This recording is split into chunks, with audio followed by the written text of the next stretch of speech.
Hello guys, कैसे हैं आप? उम्मीद करते हैं आप सब खैरियत से होंगे, खुश होंगे। देखने जा रहे हैं नेक्स्ट पार्ट। पहले तीर से घायल किया और अब तेवर से। माना कि वो हादसा था, पर हादसे बहुत खूबसूरत होते हैं, आपके सिंघल की तरह। जहाँ देखो वहाँ आंखें अटक जाती हैं। वैसे हम इतनी देर से बातें कर रहे हैं, पर हम आपके बारे में कुछ नहीं जानते, आप हमारे बारे में कुछ नहीं जानते। मेवाड़ के महारावल रतन से। कैसे जाना? हमारे मेहमान जो अच्छा स्वागत किया आपने अपने मेहमान का। मेवाड़ छोड़कर सिंघल में क्यों? अच्छी बात है। मोती खरीद। यहाँ मोती बिकते नहीं, किस्मत से मिलते हैं। जैसे आप मिले, कुछ बताइए अपने बारे में। कौन है आप? क्या नाम है आपका? यहाँ का पत्ता पत्ता हमारा नाम जानता है, पूछ ले।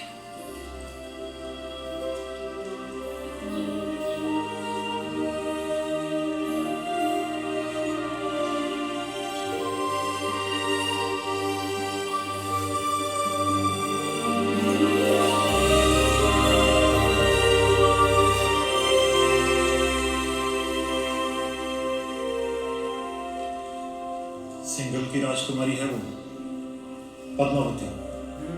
पिछले 2 दिन से आपकी सेवा कर रही है। पद्मावती।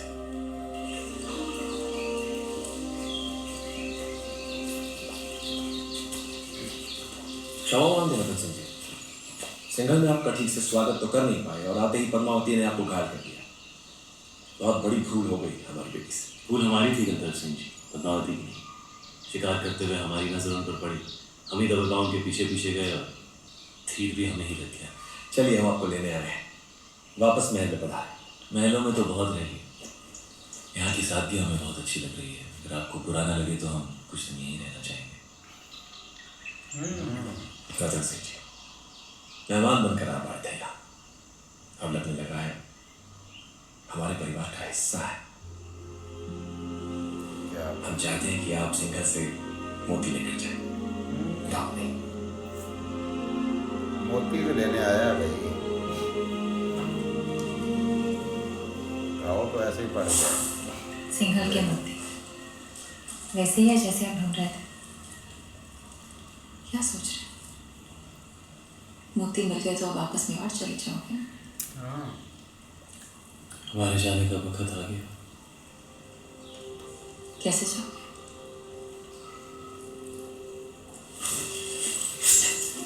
वो तेरी है, रकम तो कोई सही नहीं हुआ बोलने का। गाँव चले बोलो। दोबारा गाँव लगाएंगे। हमारे साथ मेवाड़ चलेंगी पद्मावती, हमारी पत्नी बनकर। अब ठीक है, सही है, पहले बोलनी है। मोतियों के साथ ये भी जीतनी जाएगी। अब दोबारा गाँव पे मरम लगाएगी।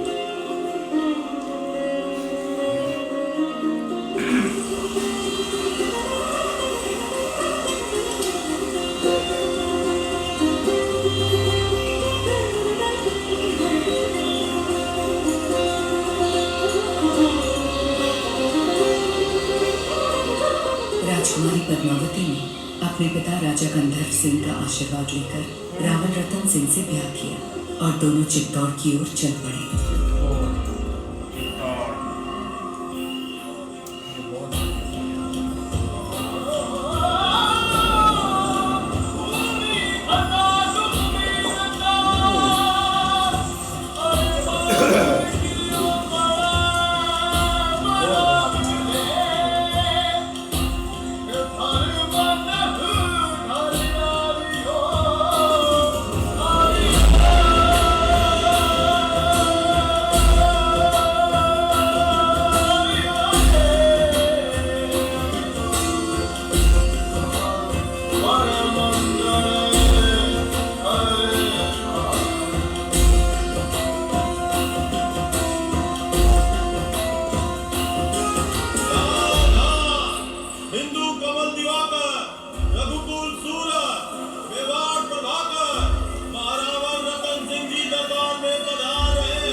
जब दिल सारा तो टूट चित्तौड़ गया। रानी पद्मावती की जय जयकार से गूंज रहा था, दिल्ली में खिलजी हुकूमत की शुरुआत हो चुकी थी।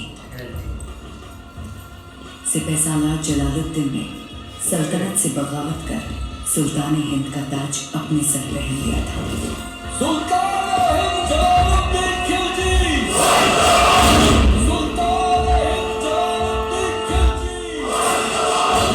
लेकिन उस वक्त भी अलाउद्दीन की नजर हिंद के उस नायाब तख्त पर ही थी। ये तख्त और ताज जितने सुनहरे लगते हैं उतने नोकीले भी हैं।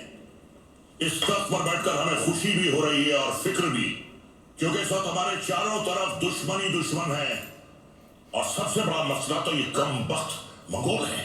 सुल्तान, इस वक्त उन खूंखार मंगोलों से जंग में जीतना नामुमकिन है।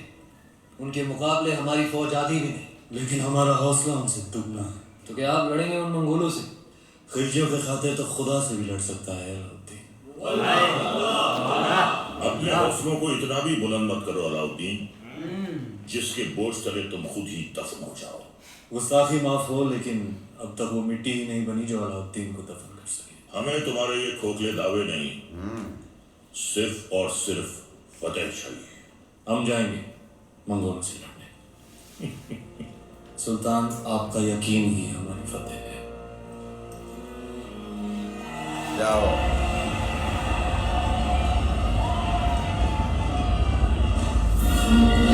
जाओ, देख रही है। पीछे नहीं हटने वाला। बहुत ज्यादा।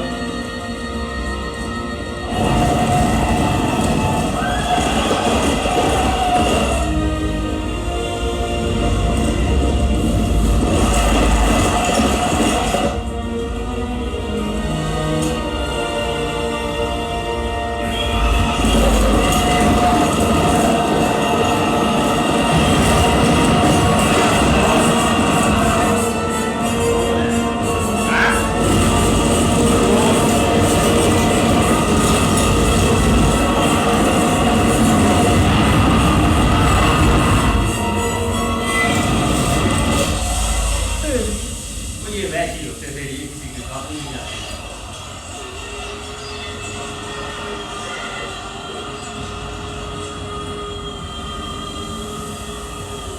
सारे सिपाही आगे भेजे।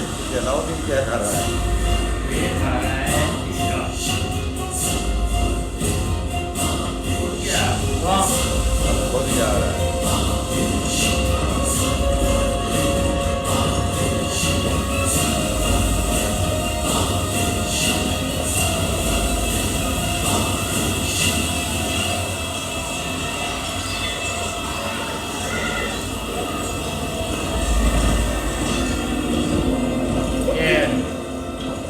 क्या?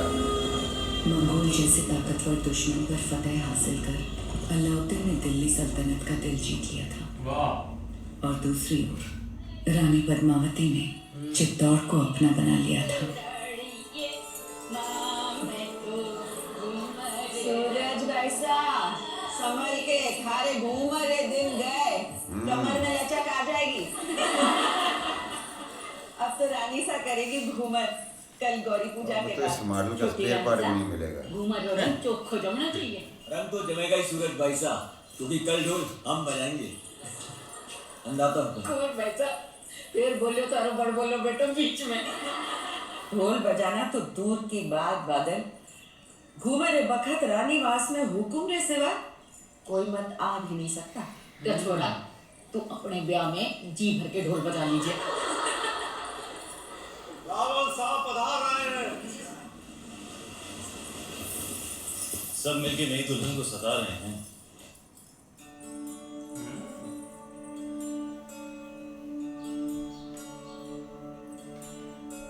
राजगुरु शिवालय में अपनी प्रतीक्षा कर रहे हो।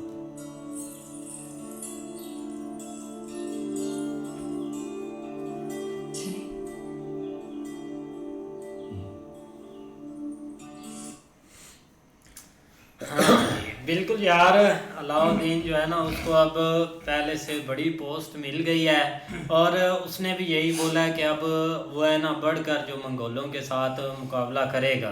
स्टार्ट तो किया और भाई उसका सर लेकर ही निकला है। नहीं ऐसे ही है, लेकिन भाई उसका मिशन बहुत बड़ा है। वो तो सबसे ज्यादा ना इधर ताकत का उसको लालच है, और उसके लिए भाई अभी जो फतह उसने की है ना, वो बहुत आगे इसको करीब लेकर जाएगी। भाई यही बात है, पहले तो ऐसे लगा था जैसे भाई सबको आगे भेज के कहीं पीछे भाग ना जाए, बाकी भाई वो गया है जाके भाई उसका सर काट के वो नेज़े पे लटका के लेके आया है। अब दिल्ली सारी तो खुश है उस बंदे से। अब देखते हैं भाई आगे। भाई जब भी कोई ऐसी बात होती है तो भाई अलाउद्दीन ने बोला है कि ये तो मेरे एक हाथ की मार है, तो ज़ाहिर बात है जैसे भाई जंग शुरू हुई हमने तो यही सोचा था कि ये इसने भाई अपनी सिपाही सारे आगे भेज दिए हैं और मुझे तो लगता है ये उनको मरवा कर खुद पीछे भाग जाएगा। लेकिन भाई वो जब पीछे से गया है तो उसने भाई वो जो मंगोलों का सरदार था उसका सर काटा है और नेज़े पे लटकाया है और भाई लेकर इधर आ गया। इस तरह भाई उसके ख्वाब जो है ना वो बहुत बड़े हैं कि जैसे ही भाई वो जब भी वो राजा अपना उधर सीट पर बैठता है ना तो वो कहता है किसी तरह मैं इधर बैठूं, लेकिन वो भाई उसमें हिम्मत बहुत है। इधर जो देखा है ना कि जैसे ही वो हमने तो यही सोचा था कि जब जंग पर गया तो पीछे से ही भाग जाएगा, लेकिन भाई नहीं, वो जैसे ही भाई उधर गया और उसका सिर काटा और लेकर आ गया इधर नेज़े पे रख के लेके आया है। और भाई दूसरी तरफ शादी हो चुकी है और वो इधर आ गई इनके पास। और उसके अलावा मंगोलों के साथ जो भाई लड़ाई है ना, क्योंकि मंगोल बहुत खतरनाक पता नहीं क्या एक मखलूक थे, लेकिन भाई जीत गया हमसे। हाँ जी, देखते हैं नेक्स्ट। तब तक के लिए गुड बाय, टेक केयर।